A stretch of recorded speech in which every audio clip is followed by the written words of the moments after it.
Doctor साहब, ये एक बहुत ही दिल दहला देने वाली खबर थी। चाइना का जो कोविड अटैक था और जो ब्रूटल अटैक था, उसको आप किस तरह देखते हैं? देखिए, इन्होंने धोखा किया पहले तो। जो हमारे फौजी गए थे, उनको एक तरह से रात के अंधेरे में इन्होंने मारा है। और लेकिन भारतीय जवान थे, और उन्होंने भी बिल्कुल उसी प्रकार से उनको हिट किया है। अब थोड़ा सा आप उस एरिया को समझिए कि वहां पर बहुत सकड़ी एरिया है, मूव करने के लिए पथरीला एरिया है। उसके नीचे रिवर है, मतलब एक तरह से खाई है, और खाई के उधर रिवर आती है। तो उसमें जो बहुत सारी कैजुअलिटीज हुई होंगी, वह गिरने से भी दोनों तरफ की हुई है। प्लस इन लोगों ने अटैक भी किया। अटैक कैसे किया इन्होंने? जो डंडों से किया, रॉड से किया, और उसके ऊपर इन्होंने वायर बांध रखे थे, मतलब ये लोग तैयारी से थे। तो बिल्कुल अनप्रिपेयर्ड करके इन्होंने अटैक किया, और बुजदिलाना रूप से अटैक किया। और अब यह घबरा रहे हैं, क्योंकि पहली बात तो यह है कि लगभग लगभग इनके 40 से ज्यादा चीनी फौजी मारे गए हैं, और ये लोग डिस्क्लोज तक नहीं कर पा रहे, नंबर्स को छुपा रहे हैं अपनी जनता से भी और दुनिया से भी, क्योंकि ये मुंह दिखाने के काबिल नहीं बचे। देखिए, भारत तो बड़ा स्पष्ट है। हमारी जब भी कैजुअलिटी होती है, चाहे हमारी आर्मी की हो, एयरफोर्स की हो, हम स्पष्ट बताते हैं कि कितने नंबर्स कैजुअलिटी के हुए हैं। हम कॉफिन्स को छुपाते नहीं, बल्कि उनको सैल्यूट करते हैं तिरंगा बांधकर। अब आज जो हमारे विदेश मंत्री की और चाइना के विदेश मंत्री की बात हुई, उसमें हमारे विदेश मंत्री ने बड़ा स्पष्टतः बताया है उनको कि आप लोगों ने किस प्रकार से बुजदिलाना कार्रवाई की है। लेकिन मैं थोड़ा सा टाइमलाइंस पे जाऊंगा। जी जी। बात होने से पहले आप देखिए, ग्लोबल टाइम्स ने, जो कि एक तरह से माउथ ऑर्गन है चाइनीज कम्युनिस्ट पार्टी का, उसने ट्वीट करता है। वो ट्वीट करके क्या लिखते हैं? China and India are in close communication on resolving relevant issues through both diplomatic and military channels. Chinese foreign minister said on recent border conflict between the two countries. तो यह बात उन्होंने कब कही? बातचीत होने के कई घंटे पहले उनका ग्लोबल टाइम्स का ट्वीट आता है।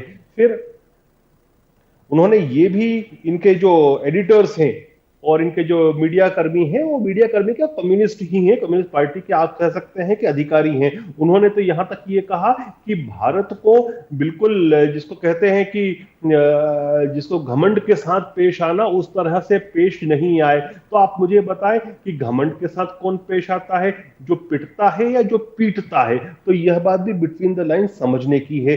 फिर इनका एक और ट्वीट जो था, वह बिटवीन द लाइन समझे इसको। ये इन्होंने ग्लोबल टाइम्स में किया। इसमें ये लिखते हैं, Shanghai's Indian restaurants continue to serve customers from around the world, multicultural customers enjoying the lunch in two Indian restaurants in downtown Shanghai Wednesday, with Indian chefs seen preparing delicious meals in kitchen. इसका मतलब क्या हुआ? Between the lines आपकी समझिए कि China नहीं चाहता कि भारत को उकसाए, क्योंकि जो इन्होंने कल कार्रवाई की, उसके बाद जिस प्रकार से भारत ने इनको जवाब दिया है, तो उसके बाद ये अब थोड़ा सा, जिसको कहते हैं, आग पर पानी डालने का कोशिश कर रहे हैं। ग्लोबल टाइम्स के ये वेरीफाइड अकाउंट का ट्वीट है। तो अब चाइना को लग रहा है। प्लस जो मैं आपको नंबर्स कह रहा हूं, आप बोल सकते हैं कि आप तो पेट्रियोटिक इंडियन हैं, तो आप ज्यादा बड़ा का नंबर बोल रहे होंगे कि हमने 43 इनके मार गिराए।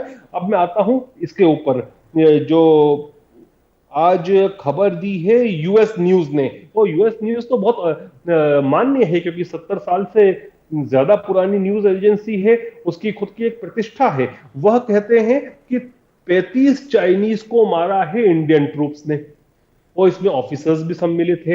एक ऑफिसर हमारा शहीद हुआ है, एक ऑफिसर उनका मारा गया है। हमारे जो 19 जवान शहीद हुए हैं, और उनके 35 हमने मारे हैं। ये हम नहीं कह रहे, ये यूएस न्यूज कह रही है। और वो कह रहे हैं किसके हवाले से? यूएस इंटेलिजेंस की रिपोर्ट्स के माध्यम से। तो चाइना की स्थिति जो है ना, हाँ, जो मैं वर्ड कह रहा था, इन्होंने जो लिखा है, the arrogance and recklessness of Indian side is main reason for the tension, ये ग्लोबल टाइम्स कह रहा है। तो आप मुझे बताइए ना ताहिर साहब, एरोगेंस कौन होता है? एरोगेंट तो वही होता है ना कि जो डोमिनेट करे, जो पीट कर आएगा वही तो एरोगेंट होगा, ना कि जो पिटेगा वो तो हाथ जोड़ के बात करेगा, जिस प्रकार की बातें ये लोग कर रहे हैं। तो इन्होंने एक तरह से शेर के मुंह में हाथ तो डाला है।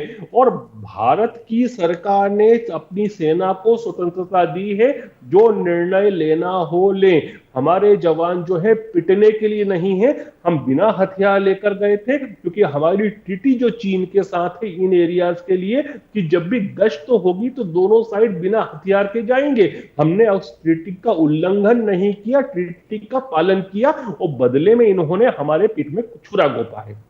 डॉक्टर साहब देखिए, बात यह है कि ये जो नंबर्स की बात है कि भारत की तरफ से नंबर क्लियर हैं कि अब तक की जो इन्फॉर्मेशन है 20 ऑफिसर और नौजवान शहीद हुए हैं, और उधर से कोई नंबर कंफर्म नहीं है। नंबर अपनी जगह पे, यहाँ कुछ स्कोरिंग का मामला भी नहीं है। मसला चाइना के इस एक ब्रूटल और कॉवर्ड एक्ट का है। भारत में बहुत ही गुस्सा इस वक्त है। इस वक्त भारत में चीन के पुतले जलाए जा रहे हैं, उनकी लीडरशिप के बारे में बहुत ही एक एंगर पाया जाता है।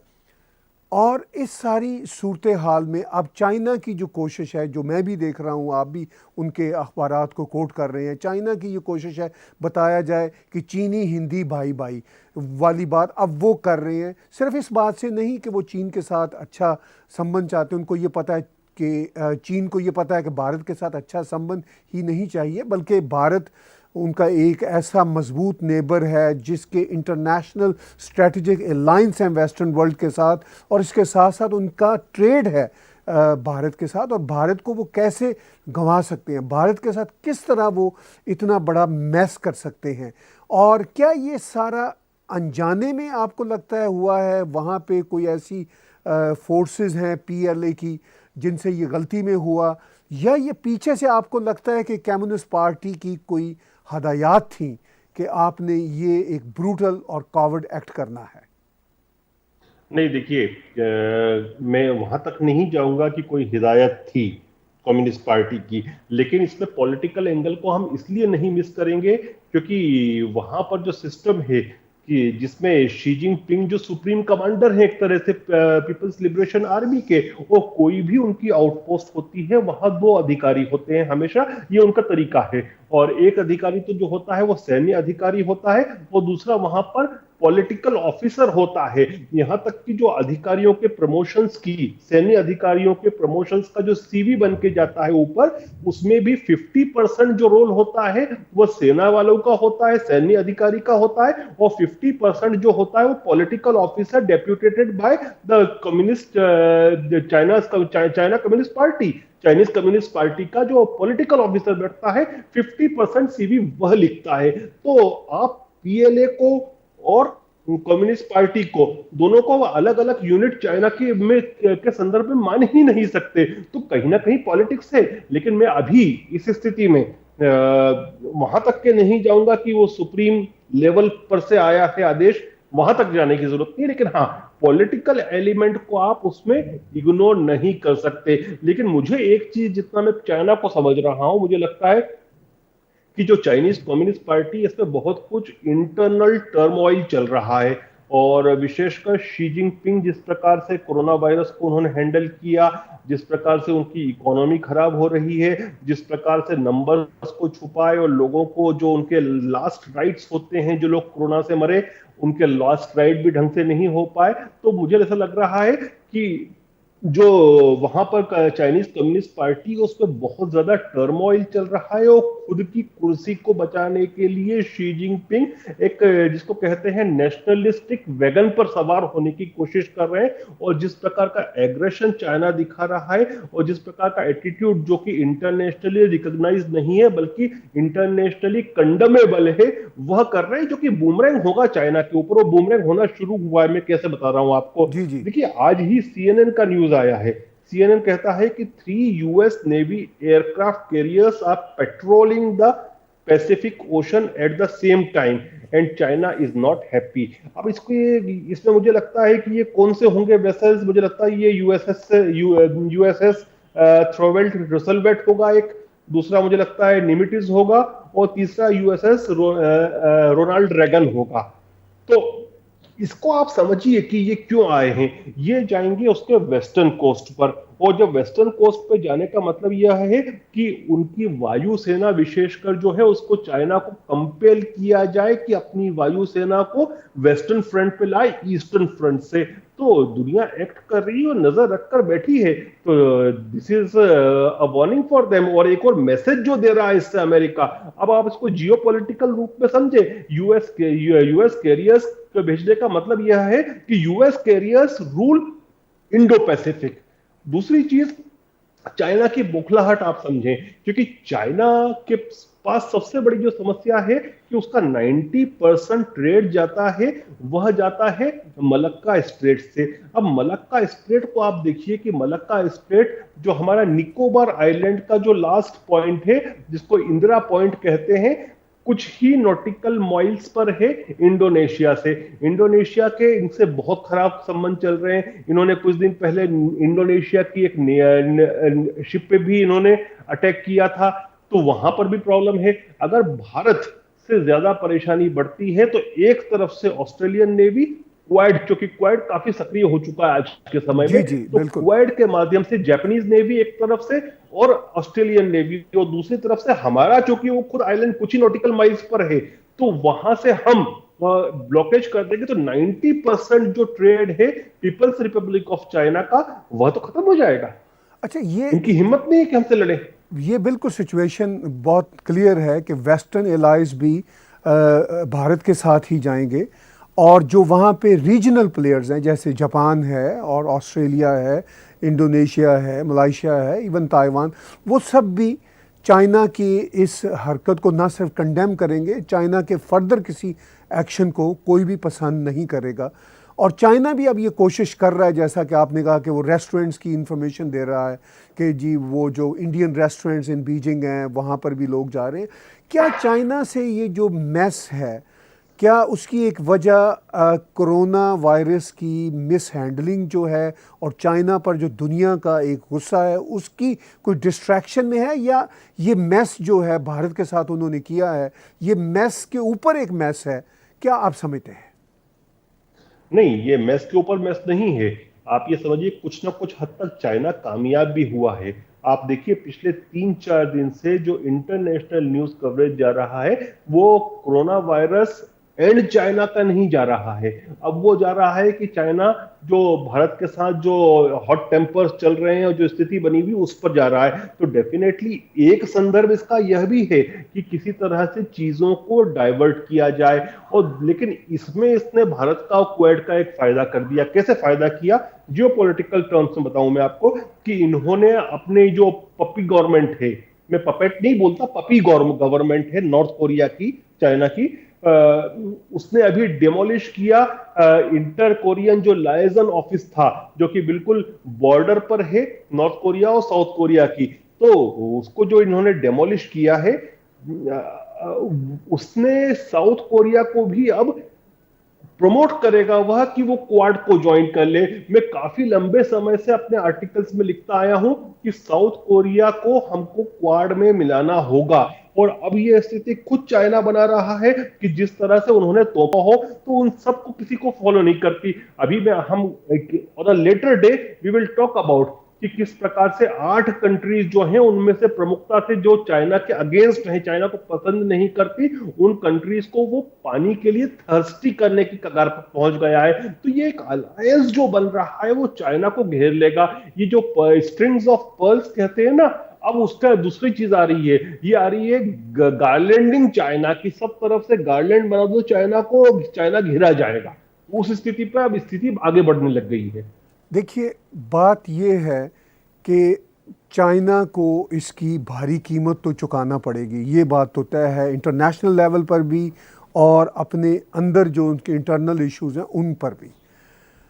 आपने अभी जिक्र किया, हमने भी वो बात रिपीट की कि अब चाइना एक तरह से दोस्ती की बात भी साथ साथ कर रहा है, मिक्स मैसेजेस दे रहा है बिल्कुल कि बिल्कुल। जी ये जो भारतीय रेस्टोरेंट, इंडियन रेस्टोरेंट्स हैं वो तो बड़ा अच्छा बिजनेस कर रहे हैं, चाइनीज़ वहाँ जा रहे हैं, वही जो डिलीशियस चीनी Indian Hindi food. By by की जो बात है अब वहाँ से करने की कोशिश हो रही है। इधर भारत में पुतले जलाए जा रहे हैं, चीन के फ्लैग जलाए जा रहे हैं, बाइकॉट चाइनीज़ प्रोडक्ट की ना सिर्फ भारत में बात हो रही है, भारतीय डायस्पोरा कनाडा, अमेरिका, पूरी दुनिया में ये व्हाट्सएप प्रोग्राम मैसेजेस भेज रहा है। इस सारी सिचुएशन में जो हमारी बॉलीवुड की इंडस्ट्री है, वो एक बड़ी आइकॉनिक इंडस्ट्री है, उनका बहुत सारा बिजनेस चाइना में होता है और बड़े बड़े स्टार्स हैं जो चाइना में भारत की तरह जाने जाते हैं, माने जाते हैं। क्या उनकी तरफ से कोई कंडेमनेशन आएगी या वो सिर्फ कारोबार पर ही अपनी तवज्जो देंगे कि वो सिर्फ हीरो बने रहे चीन में और अब वो देश के साथ खड़े ना हो? ये एक इम्पॉर्टेंट बात है, क्योंकि जो गुस्सा है भारत में भारतीयों का, क्या वो उसके साथ शामिल होंगे? आपको क्या लगता है? आज शायद कुछ बयान अमिताभ बच्चन जी का आया, हालांकि मैं ये जितने भी सिने स्टार्स हैं इन पे ज्यादा तवज्जो देता नहीं, इसलिए मैं बहुत सही व्यक्ति नहीं हूं इनके विषय में चर्चा करने के लिए। लेकिन एक चीज मैं कह सकता हूं आपको, if it comes on our national pride, we are ready to cross the Rubicon. ये चलिए अच्छी बात है कि अगर ये आने वाले दिन बताएंगे कि ये कितना डटते हैं चाइना के ख़िलाफ़, चूँकि ये इम्पॉर्टेंट हैं, इसलिए ये पब्लिक फिगर्स हैं और जो इस वक्त एंगर है भारतीयों का वो बड़ा ही जायज़ है। ये जो प्राइम मिनिस्टर नरेंद्र मोदी ने ऑल पार्टी कॉन्फ्रेंस कॉल की है फ्राइडे को, जो वर्चुअल कॉन्फ्रेंस होगी, उसमें आप क्या तवक्को करते हैं? चूँकि कांग्रेस ने तो इमीडिएटली प्रियंका हो या राहुल हो, उन्होंने तो immediately silence of prime minister पर क्वेश्चनिंग की, हालांकि वो चीज़ों को ज़रा समझ दे रहे हैं और जानना चाह रहे थे कि अब किस तरह इस पर रिटेलिएट करें। तो अब प्राइम मिनिस्टर नरेंद्र मोदी ने, भारत की एक्सटर्नल अफेयर मिनिस्ट्री ने बात करना शुरू कर दी। तो आपको क्या एक्सपेक्टेशन है ऑल पार्टी कॉन्फ्रेंस से? अब कांग्रेस अपनी पॉलिटिसाइजेशन छोड़ेगी और ये इस बड़े मुद्दे पर साथ आएगी, या वही एक पॉलिटिकल मंत्रा ही, उनका नैरेटिव ही अपना चलता रहेगा? ताहिर जी, मैं अभी तक तो आपसे जियोपॉलिटिकल एनालिस्ट के रूप में बात कर रहा था, लेकिन अब मैं अपनी पार्टी की विचारधारा रखूंगा। हमारी पार्टी की विचार है और हम मानते हैं इस चीज को कि जब राष्ट्रहित की बात आती है तो भारत में दलादली को हम छोड़ देते हैं और हम एक हो जाते हैं। यही मुझे अपेक्षा है विपक्ष से भी कि परसों जो बैठक होगी उसमें विपक्ष पूरी तरह से सरकार के साथ है और साथ रहेगा, ऐसी अपेक्षा। देखिए, मैं आपको एक बहुत बड़ा उदाहरण दूं इसका। जब 1962 में चीन ने हम पर अटैक किया था, तो उस समय जो डीएमके पार्टी के अन्नादुराई हुआ करते थे तमिलनाडु में, और अन्नादुराई द्रविड़ मूवमेंट चलाते थे, कई बार ऐसी बातें करते थे कि जो एक सेपरेटिस्ट की जुबान हम बोल सकते हैं, मैं वहां तक नहीं जा रहा, लेकिन उनकी जो बातें थी वो मेन स्ट्रीम बातें नहीं, उसके विपरीत जाती थी बिल्कुल। लेकिन जब चाइना ने अटैक किया भारत के ऊपर, तो उन्होंने ये कहा था अपने भाषण में कि हिमालय पर हमला मतलब मद्रास पे हमला है। तो ये जो है ना भारत का सेंटीमेंट, ये अंदर से जो खून में है वो गूंजता है। तो मुझे लगता है कि चाहे वह कांग्रेस पार्टी हो, चाहे समाजवादी हो, ये सब एक साथ आएंगे, ऐसी मुझे अपेक्षा है। अब मैं आना चाहता हूं लेफ्ट की उन ताकतों की तरफ जो अब इतनी वाइब्रेंट नहीं रही जैसा कि वो कुछ डिकेड्स पहले भारत में हुआ करती थी, यानी प्रो माओ, या ये जो लेफ्टिस्ट हैं, आज के भी जो फैशनी लेफ्टिस्ट हैं, वो चीन को एक तरह से आइडियलाइज करते हैं भारत में और प्रेज करते हैं। उन ताकतों का या उन इंटेलेक्चुअल, सो कॉल्ड इंटेलेक्चुअल्स का, जर्नलिस्ट का क्या रवैया आप एंटिसिपेट करते हैं? देखिए, अभी तो मैं कुछ सुन नहीं रहा इन लोगों की तरफ से, और आगे ये परसों की मीटिंग में ये लोग क्या करेंगे 19 तारीख की, इस पर मैं कमेंट इसलिए नहीं करूंगा क्योंकि मैं अपने प्रांत का स्पोक्स पर्सन हूँ बीजेपी का। मैं इनसे भी अपेक्षा ये रखता हूँ कि ये देश के साथ खड़े रहेंगे। चलिए, आपकी जो तमन्ना है कि वो देश के साथ खड़े रहें, खड़े रहना भी चाहिए। आखिर में मैं दोनों हैसियतों में, यानी जियोपॉलिटिकल एनालिसिस और बीजेपी मध्य प्रदेश के स्पोक्स पर्सन की हैसियत से, बीजेपी में एक बहुत ही एक्टिव कारकुन की हैसियत से आपसे ये जानना चाहता हूँ कि आगे होगा क्या? इस सारे सागा को आप आगे किस तरह जाते देख रहे हैं, भारतीय सरकार की तरफ से भी और एक जियोपॉलिटिकल एनालिसिस के रूप में भी? देखिए, पहले मैं भारतीय सरकार की तरफ से बात करता हूं। प्रधानमंत्री नरेंद्र मोदी जी ने और रक्षा मंत्री राजनाथ सिंह जी ने स्पष्ट शब्दों में कहा है कि हमारे जवानों का बलिदान जो है वह इन वेन नहीं जाएगा, वह हम उसको उनको सलाम करते हैं। तो message is very strong and clear, और बड़ा स्पष्ट बात है कि हमारी जमीन पे जो ये चीनी आए हैं, या तो ये खुद चले जाएं, प्यार से जाएं, इज्जत के साथ जाएं, वरना खदेड़ दिए जाएंगे। बड़ा खुल के बोल रहा हूं मैं, और बतौर भारतीय जनता पार्टी के कार्यकर्ता के रूप में कह रहा हूं। अब आप पूछ रहे हैं कि जियो पॉलिटिकल, तो जियो पॉलिटिकल में चाइना की स्थिति वह नहीं है कि वह इसको एक जंग के रूप में ले जाए और एग्रीवेट करे, क्योंकि यदि वह करता है तो साउथ चाइना सी जो है वह तो पूरी तरह से थिएटर ऑफ वॉर बन जाएगा। उसमें पूरे के पूरी जो वेस्टर्न लॉबी है, जो अमेरिकन कैंप है, वह पूरा आ जाएगा। तो ये चाइना के इंटरेस्ट में भी नहीं है। फिर ताइवान का फैक्टर आप मत भूलें कि ताइवान में भी यूएस प्रेजेंस है, और चाइना के लिए स्थिति खराब हो जाएगी। चाइना खुद भी नहीं चाहेगा। इसीलिए आप देख रहे हैं जिस प्रकार के ग्लोबल टाइम्स के ट्वीट्स आ रहे हैं, जो कोजी कोजी ट्वीट्स आ रहे हैं, फ्रेंडली वाले ट्वीट्स आ रहे हैं। आप बताइए ताहिर साहब, आपके स्टूडियो में कल से कोई आकर बैठ जाए तो क्या आप उसके लिए ट्वीट करेंगे? कि सपोज मैं एग्जांपल दे रहा हूं, मैं कंट्री का नाम नहीं लूंगा क्योंकि कंट्री का नाम लेना गलत हो जाएगा। कोई भी कंट्री का व्यक्ति, कोई दूसरे कंट्री का व्यक्ति आपके घर में, आपके स्टूडियो में आके जम जाए और आप उसको भगा रहे हैं, तो फिर आप उस क्या ऐसा ट्वीट करेंगे कि आज मैंने उस कंट्री का बहुत अच्छा खाना खाया? नहीं कर सकते ना आप। तो ये क्यों हो रहा है, आप समझिए उसको। क्योंकि चाइना नहीं चाहता एग्रीवेट करना भारत के साथ, तो उसको भी पता है कि भारत क्या कर सकता है। देखिए 62 में जो हुआ था वो अनप्रिपेयर्डनेस की वजह से हुआ था, लेकिन आप यह भी मत भूलिए कि 1967 में नथुला पर जब इन्होंने अटैक किया था तो लगभग हमारे 67 जवान शहीद हुए थे और उन्होंने 400 चाइनीज को मार गिराया था। बहुत शुक्रिया डॉक्टर गुलरेज शेख भाई। हम आपको इन दिनों ख़ास तौर पर चाइना के कॉन्टेक्स्ट में भारत और चाइना की ये जो बढ़ती टेंशन है, ये अब किस तरफ जाती है, इस कॉन्टेक्स्ट में आपकी राय लेते रहेंगे, क्योंकि आप ना सिर्फ और लेट पार्टी मी का टेल वन मोर थिंग, जी और मैं सारे भारतीयों से ही नहीं, दूसरे देशों के लोगों से भी जो डायस्पोरा है, and I will tell this in English so that even your western audience can get the lesson, that we guys need to understand China, its culture, its politics, economy and its society. I have started Harvard online lessons. I'm taking Harvard online lessons on China. In this video we can see Tahir Gora and BJP spokesperson from India speaking about possible steps India will take after Galvan clash. Tahir Gora is saying that India will definitely take revenge from China. India will have to fight two-front war.